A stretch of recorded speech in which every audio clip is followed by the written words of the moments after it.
Imagine a figure so wealthy that his generosity could crash an entire country's economy. This isn't a character from a fantasy novel. This is the story of Mansa Musa, the 10th emperor of the Mali Empire. His name echoes through history, synonymous with unimaginable wealth, but his story is so much more than just gold. Today, we're going to journey back to the 14th century to uncover the life of a man who literally put his kingdom on the map. Born around 1280, Musa Keita came to power under mysterious circumstances. His predecessor, Abu Bakr II, was an explorer at heart. Obsessed with what lay beyond the Atlantic Ocean, he assembled a massive fleet of 2,000 ships and sailed off, never to return. In his absence, Musa, his deputy, ascended to the throne in 1312. Inheriting one of the largest and richest empires on earth, the Mali Empire, located in West Africa, was a powerhouse. It controlled vast territories that are now modern-day countries like Mali, Senegal, Guinea, and Nigeria. More importantly, it sat on some of the world's most lucrative salt and gold mines. At a time when gold was in high demand across Europe and the Middle East, Mali controlled more than half of the world's supply. This wasn't just pocket change. This was kingdom building, history shaping wealth. But for the first decade of his reign, Mansa Musa was largely unknown to the wider world. He focused on consolidating his power, expanding his empire, and managing its incredible resources. He was a devout Muslim, and Islam played a central role in his life and his rule. It was this faith that would set the stage for the journey that would make him a global legend. In 1324, Mansa Musa decided to undertake the Hajj, the sacred pilgrimage to Mecca. But this was no ordinary trip. This was a procession of such staggering scale and opulence that is still talked about nearly 700 years later. Imagine a caravan stretching as far as the eye can see. Chroniclers of the time describe a procession of 60,000 men, including 12,000 personal attendants, all dressed in fine silks. There were heralds carrying golden staffs, and an entire baggage train of 80 to 100 camels, each loaded with up to 300 pounds of pure gold dust. This wasn't just a display of wealth, it was a statement. It was Mansa Musa announcing to the world that a new power had arrived. As the caravan traveled through the Sahara Desert, its path was like a river of gold.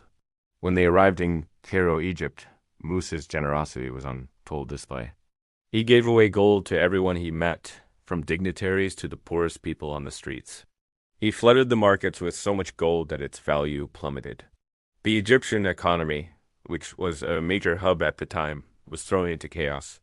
It took over a decade for the price of gold to recover. Think about that for a second.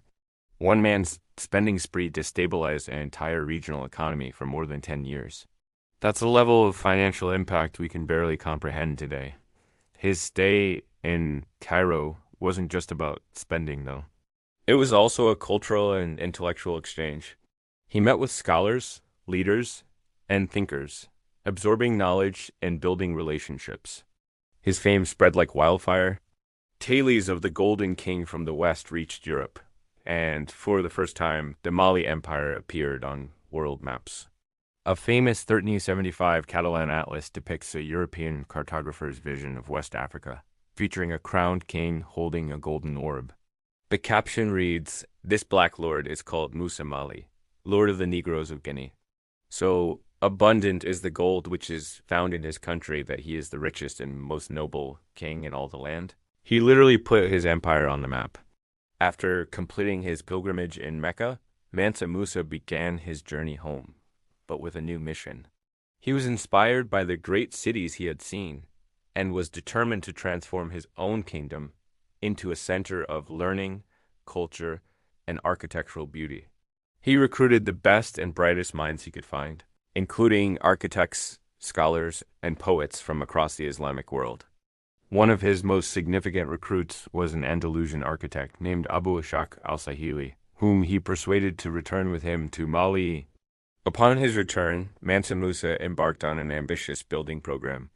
His capital, Timbuktu, which was already a significant trading post, was transformed into a legendary city of learning. He commissioned the construction of the Jingir Mosque, a magnificent structure made of earth and wood that still stands today as a testament to his vision. He also established the University of Sankar, which became one of the most important centers of learning in the world. Scholars and students traveled from all over to study subjects ranging from law and medicine to astronomy and philosophy. The university's library was said to hold hundreds of thousands of manuscripts, making it one of the largest in the world at the time, rivaling the Library of Alexandria. Under Mansa Musa, Timbuktu became more than just a city. It became an idea.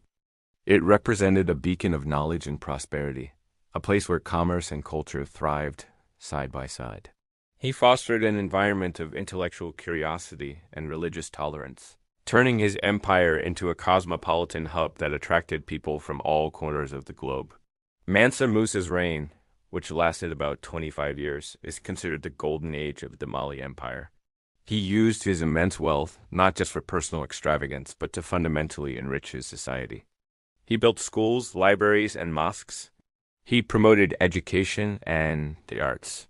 He created a stable and prosperous empire that was respected and admired throughout the world. So, how rich was he? It's a question that has fascinated historians for centuries. Trying to calculate his wealth in modern terms is almost impossible. Some estimates put his net worth at the equivalent of $400 billion, making him the richest person in all of human history.